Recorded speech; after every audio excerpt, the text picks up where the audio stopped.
একটা বাবা একটা পাথর নিয়ে ছেলেকে বললো, যাও তো এই পাথরটা বিক্রি করে আসো। বলে যে কোথাও বিক্রি করবে না, শুধু মূল্যটা শুনবা। সে পাথরটা নিয়ে একটা দোকানে গেল, গিয়ে বলে যে আমি পাথরটা বিক্রি করতে চাই, কত টাকা দিবেন? দোকানদার, মুদি দোকানদার, সে বললো যে আমি তোমাকে 1 টাকা দিব। সে এসে বাবার কাছে বললো, বাবা এখানে তো 1 টাকা বলেছে। বলছে ঠিক আছে, তুমি ওই দোকানে যাও। সে পরবর্তীতে একটা এই দোকানে গিয়েছে, এই যেটা এই পুরাতন জিনিস যেখানে, সেখানে গিয়ে বলছে আমার কাছে একটা পাথর আছে, পুরনো পাথর। বলছে ঠিক আছে, পাথরটা আমি তোমাকে 100 টাকা দিব। পরে বাবার কাছে, বাবা এখানে তো 100 টাকা। বলেছে ঠিক আছে, তুমি আবার একটা হীরার দোকানে যাও। গিয়ে বলে যে আমি একটা এই নিয়ে আসছি পাথর। আমি বলে যে হ্যাঁ, আরে এটা তো তোমাকে 1 লক্ষ টাকা দিব, তুমি আমাকে দাও। তো সে এসে, বাবা কেউ বললো 1 টাকা, কেউ বললো 100 টাকা, কেউ বললো 1 লক্ষ টাকা, কারণ কি? বাবা বলেছে যেটা যেখানে গুরুত্ব সেটা সেখানে সেল করতে হবে। সবাই তোমার এটা মূল্য বুঝবে না, সবাই তোমার এটা গুরুত্ব বুঝবে না। তুমি যেখানে যেটার মূল্য, তোমাকে সেখানে নিয়ে গেলেই এটার মূল্য কি হবে? বেড়ে যাবে। তোমাকে বুঝতে হবে যে তুমি কোথায় কি করবা, কোন অবস্থায় কি করবা, তোমাকে বুঝতে হবে। এই যে understand the pulse of the people. তৃতীয় যেটি কি, তৃতীয়টা কি? বিজনেসের তৃতীয় বর্ণটা কি? কি? এস। মানে স্টার্ট স্মল, থিঙ্ক বিগ। চিন্তা করতে হবে বড়, শুরু করতে হবে ছোট থেকে। আমাদের বাঙালির মধ্যে একটা স্বভাব হচ্ছে, আমরা শুরুতে চিন্তা করি শেষ করলাম, এখন বড় একটা অফিস নিতে হবে, বড় একটা চেয়ার লাগবে, তাহলে তো বিয়ে শাদী করতে পারবো। এবার অমুক থেকে টাকা নেই, অমুক থেকে টাকা নেই, নিয়ে বিশাল টাকা করে অফিসের পিছনে 1-2 লাখ টাকা শেষ। টাকা নিচে 3 লাখ টাকা, 2 লাখ টাকা অফিসের পিছনে শেষ। কি পণ্য কিনবে, কি বিক্রি করবে। পরে আবার ওই যার থেকে টাকা নিয়েছে সে খোঁচায়, ভাই লাভ দাও। সে বলছে কি শুরু করলাম না, কি লাভ দিব। এবার হতাশ হয়ে যায়, এক পর্যায়ে এসে সে তার উদ্যোক্তার যে স্বপ্ন, সে স্বপ্নটা বিলীন হয়ে যায়। এই জন্য শুরু করতে হবে ছোট থেকে। ওয়ারেন বাফেটের বইটা পড়ে দেখবেন। ওয়ারেন বাফেট বলেছেন, আমি প্রথম যখন ব্যবসা শুরু করি তখন দেখেছিলাম কোকো কোলা বিক্রি হয়, কোক। তখন আমি কোকটা প্রত্যেকটা জায়গায় কোকটা নিয়ে মুভ করা শুরু করেছিলাম। অনেক বড় কাহিনী, অনেক বড়, আমি সেটি বললাম না আপনাকে। ছোট থেকে শুরু করতে হবে আপনাকে, ছোট থেকে শুরু করতে হবে, কিন্তু চিন্তা করতে হবে বড়। স্বপ্ন দেখতে হবে 3 বছর পর, 4 বছর পর আমি ওই মৌজায় যেতে চাই। সেটি যদি আপনি চিন্তা করতে পারেন, তাহলে আপনি বড় হতে পারবেন। এই জন্য বড় স্বপ্ন দেখতে হবে। তারপরে বর্ণটা কি? হ্যাঁ, আই। আই মানে ইন্ডাস্ট্রিয়াস, পরিশ্রমী হইতে হবে। মনে রাখবেন, পরিশ্রম তার পারিশ্রমিককে কখনো খালি হাতে ফেরায় না। পৃথিবীর একটা কমন শব্দ, যারা পরিশ্রম করবে সে কখনো ব্যর্থ হবে না, হবে না, হবে না। আপনি পরিশ্রম করতে হবে। আমি একটা এক্সাম্পল দিই। একবার একটা অঞ্চলে তারা চিন্তা করলো একটা মন্দির বানাবে। তো মন্দিরের জন্য কি লাগে? মূর্তি লাগে। তো মূর্তি বানাইতে হলে তো পাথর লাগবে। তারা চিন্তা করলো পাহাড়ে একটা পাথর আছে, সুন্দর সাদা পাথর, সবাই সেখানে বসে এই পাথরটাকে অ্যাপ্রোচ করে দেখি। তারা পাথরের কাছে গেল, পাথর সাহেব আপনাকে আমরা একটু নিতে চাই। বলে কি করবা? বলে আপনাকে নিয়ে আমরা মূর্তি বানাবো, মন্দিরে রাখবো। রাখার পর সবাই এসে আপনাকে সালাম করবে, স্যালুট করবে, প্রণাম করবে। সে বলছে ভালো কাজ, কিন্তু কি করতে হবে? বলতে আপনাকে নিয়ে প্রথমে 6 মাস আমরা একটু কাটবো, ঘষবো, মাজবো, 10-12 জন মিলে আপনাকে কাটবে, ঘষবে। সে বলছে না না না, এই ব্যথা আমি সহ্য করতে পারবো না। এটা ছাড়া যদি কোনো রেডিমেড বিষয় থাকে, বলছে না আপনাকে এভাবে রাখলে তো সম্মান করবে না। বলছে না না, তাহলে এই কঠিন কাজ আমি করতে পারবো, কষ্ট করতে পারবো না। পরবর্তীতে এখানে আরেকটি কালো অবহেলিত পাথর ছিল। পাথর বলে স্যার আমাকে নিয়ে যান। তোমাকে নিব? বলে স্যার আমাকে কাটেন, গছেন, মাজেন, কোনো সমস্যা নেই। তাই পরে কালো পাথরটাকে নিয়ে কেটে, ঘষে, মেজে মূর্তি বানিয়ে মন্দিরে রাখলো। সবাই এসে সালাম করে, প্রণাম করে, নারিকেলের পানি ঢালে। তখন মন্দির কর্তৃপক্ষ দেখলো বিশাল একটা লাইন নারিকেল নিয়ে দাঁড়িয়ে আছে, ভাঙ্গায় পানিটা ঢালবে। তখন চিন্তা করলো, এই যদি পানিটা প্রত্যেকে যদি দেয়ালে নারিকেল ভাঙে, তাহলে তো দেয়ালটা ভেঙে যাবে। তখন তারা চিন্তা করলো পাথরে ভাঙলে মনে হয় আমার দেয়ালটা বাঁচবে। তখন তারা ওই সাদা পাথরের কাছে গেল, পাথর সাহেব আপনার একটা কাজ পেয়েছে। ও কি কাজ? বলতে আপনাকে কাটবে না, ঘষবে না, মাজবে না, শুধু এসে মানুষ নারিকেল ভাঙবে। ও ফাইন, এটা তো ভালো কাজ, দেখে আমাকে নিয়ে যাও। পরে গিয়ে মন্দিরের মুখে তাকে রাখলো। সবাই এসে নারিকেল ভাঙে, আর পানিটা নিয়ে ওই যে কালো পাথর, অবহেলিত পাথর, তার গায়ে ঢালে।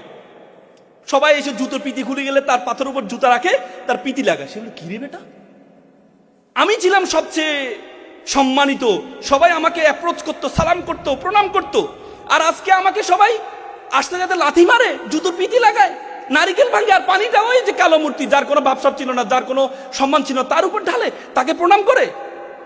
তখন কালো পাথর বলে, দেখো তুমি আমাকে আজকে দেখতে পাচ্ছ, সবাই আমাকে প্রণাম করছে, সালাম করছে, কিন্তু যখন আমাকে কাটা হয়েছিল যখন আমাকে ঘষা হয়েছিল, যখন আমাকে মাজা হয়েছিল, তখন আমি সহ্য করেছি বলেই আজকে প্রত্যেকে এসে আমাকে সালাম করছে, প্রণাম করছে। আপনি ভাববেন আপনি এমনি মানুষ আপনাকে সালাম করবে, প্রণাম করবে? আমরা সবসময় একটা কথা বলি যে হাদিসে বলি যে তাকদিরুল আইয়ারুদু, তকদির কখনো পরিবর্তন হয় না। হাদিসের পরের অংশে ইল্লা বিদোয়া, দোয়া এবং দাওয়া করলে তোমার তকদির পরিবর্তন হয়। আরবিতে বলা আছে মান জাদ্দা ওয়াজাদা, মানুষ যেটি চাইবে সেটিই পাইবে। কোরআনে বলছে ওয়াল্লাইসা লিল ইনসানু ইল্লা মা সা, মানুষ ততটুকুই পাইবে যতটুকু সে চেষ্টা করবে। তুমি চেষ্টা করলে তোমার অবস্থা পরিবর্তন করতে পারো। একবার একটা প্লে বয়, ব্যাপক সুন্দর ছেলে, সবসময় মেয়েরা তার পিছনে ঘুরে। তো সে চিন্তা করলো মেয়েরা যদি পিছনে ঘুরে পড়াশোনা করে না, মেয়েদের পিছনে তার সময় শেষ। এখন বিয়ের শাদীর বয়স পার হয়ে যাচ্ছে, তখন চিন্তা করলো বিয়ে শাদী তো করা দরকার। তখন চিন্তা করলো বিয়ে শাদী করলে তো টাকা পয়সা লাগবে, টাকা পয়সা তো আর নেই, বউ চালাবো কিভাবে? তখন একজনের পরামর্শ দিয়ে তুমি এক কাজ করো, তুমি একটা চাকরি দেবে, মেয়ে বিয়ে করো, তাহলে তার টাকা দিয়ে তুমি চলতে পারবা। সে হচ্ছে ভালো বুদ্ধি। তখন সে তার বন্ধুকে বলে, বন্ধু একটা মেয়ে দেখতে যাবো। বন্ধুরা তো ভাবছে সবসময় তার পিছনে সুন্দরী মেয়ে ঘুরে, বিয়ে করার সময় মনে হয় কোন বিশ্ব সুন্দরীকে সে বিয়ে করবে। গিয়ে দেখে যে মেয়েটা কালো। বন্ধু মেয়ে তো কালো। ছিল যা বেটা, নদীর জল ঘোলা ভালো, জাতের মেয়ে কালো ভালো। একটু পরে দেখি মেয়েটা টেডা। বন্ধু মেয়ে তো টেডা। যা বেটা, এটা লক্ষ্মী টেডা। মানে তার যতগুলো উইকনেস আছে, তার প্রত্যেকটা উইকনেস ইউনিকনেসে পরিণত হয়েছে শুধুমাত্র তার যোগ্যতার কারণে, শুধুমাত্র তার যোগ্যতার কারণে। এজন্য আপনি আপনার যোগ্যতাটা অর্জন করুন, আপনি আপনার যোগ্যতা অর্জন করুন, দেখবেন প্রত্যেকে এসে আপনাকে স্যালুট করবে, সম্মান করবে। তারপরে যে বর্ণটি আছে সেটা হচ্ছে E for ethics, is a very important. Mahatma Gandhi একটা চমৎকার কথা বলেছেন, দেয়ার আর 7 things উইচ ডেস্ট্রয় আস। 7টি জিনিস আমাদেরকে ধ্বংস করছে, তার মধ্যে একটি হচ্ছে business without character, business without ethics, education without character. আপনার বিজনেস যদি ইথিক্স না থাকে, তাহলে এই ব্যবসার কোনো মূল্য থাকবে না, থাকবে না, থাকবে না। আজকে অনেক বড় ব্যবসায়ী আছে, কিন্তু তাদের মধ্যে ইথিক্স নেই, মোরালিটি নেই। এই ব্যবসায়, এই বড় ব্যবসায়ী হওয়ার কোনো মূল্য নেই। আপনারা সবাই জুনায়েদ জামশেদের নাম শুনেছে? পাকিস্তানের শিল্পী ছিল জুনায়েদ জামশেদ, রক স্টার বলা হতো তাকে। সে জুনায়েদ জামশেদ যখন, সে কিন্তু ইঞ্জিনিয়ার ছিলেন, জানেন এটা, ইঞ্জিনিয়ার ছিলেন। তিনি চিন্তা করলেন ইসলামের যখন এই আসলো, তখন চিন্তা করলো যে না, আমাকে গান গাওয়া যাবে না। গান ছেড়ে দিয়েছেন, ছেড়ে একটা ফার্ম দিয়েছেন, সিভিল ফার্ম, ইঞ্জিনিয়ারিং ফার্ম, তার বন্ধুকে নিয়ে। বলছে বন্ধু একটা ফার্ম দিব। সে একটা ফার্ম দিল। তখন এইটা দেওয়ার আগে তখন সে পাকিস্তানের একজন বিচারপতি ছিলেন এবং শরিয়া বোর্ডের চেয়ারম্যান, তিনি হচ্ছে আল্লামা তাকি ওসমানী, নাম শুনেছেন মনে হয়। আল্লামা তাকি ওসমানীর কাছে গিয়েছেন যে আমি ব্যবসা শুরু করছি, আপনি আমাকে একটু পরামর্শ দেন। তিনি বলছেন তোমার ব্যবসা সফল হবে যদি 3টি জিনিস তুমি মেক শিওর করো। কয়টি জিনিস? 3টি জিনিস। একটি হচ্ছে তুমি কখনো তোমার সহপাঠী যাকে নিয়ে তুমি ব্যবসা শুরু করেছে তার কখনো পরনিন্দা করবা না, তার পিছনে কখনো নিন্দা করবা না। তুমি যদি তার পিছনে নিন্দা করো তাহলে তুমি কখনো বড় হইতে পারবা না। তুমি যদি মনে করো সে কি কাজ করে, সে কোম্পানির চেয়ারম্যান, কি কাজ করে, আমি এমডি, আমি সবচেয়ে বেশি কাজ করি, তাহলে তুমি বড় ব্যবসায়ী হতে পারবা না। দ্বিতীয়টি হচ্ছে তুমি নিজের জন্য যেটি পছন্দ করো, তুমি তোমার সহপাঠীর জন্য সেম জিনিস তুমি পছন্দ করবা। নিজের জন্য যেটা পছন্দ করো, তুমি যদি মাম পানি পছন্দ করো, তোমার সহপাঠীর জন্য, তোমার যে কলিগ আছে, তোমার যে পার্টনার আছে, তার জন্য মাম দিয়ে পছন্দ করবা। তৃতীয় পরামর্শ হচ্ছে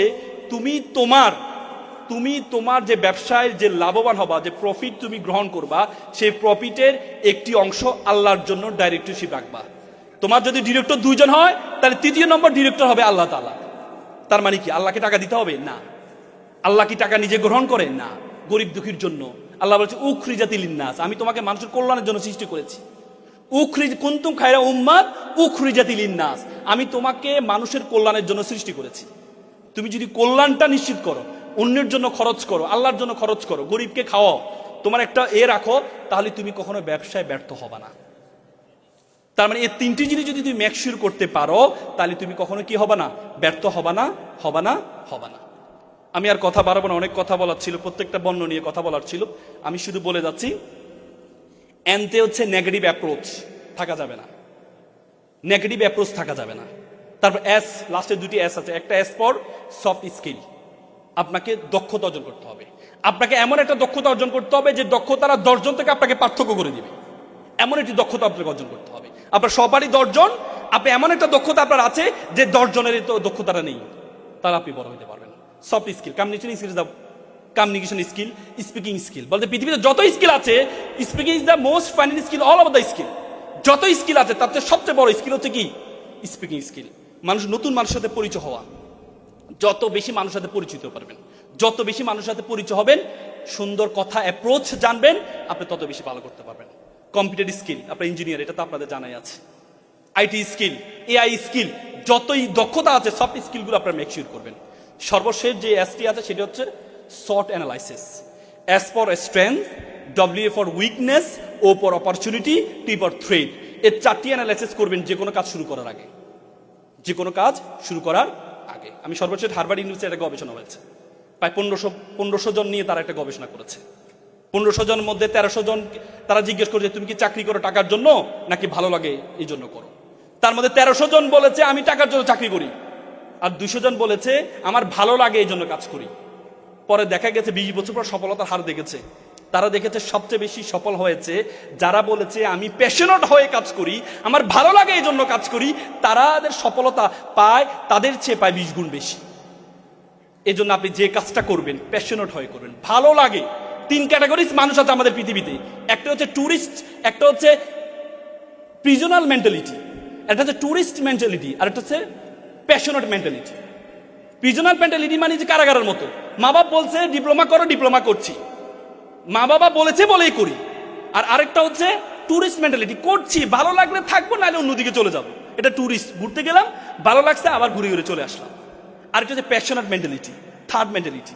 তাদের সফলতা হার সবচেয়ে বেশি যারা যে কাজটি করে তারা ওই কাজটি তার ভালো লাগে।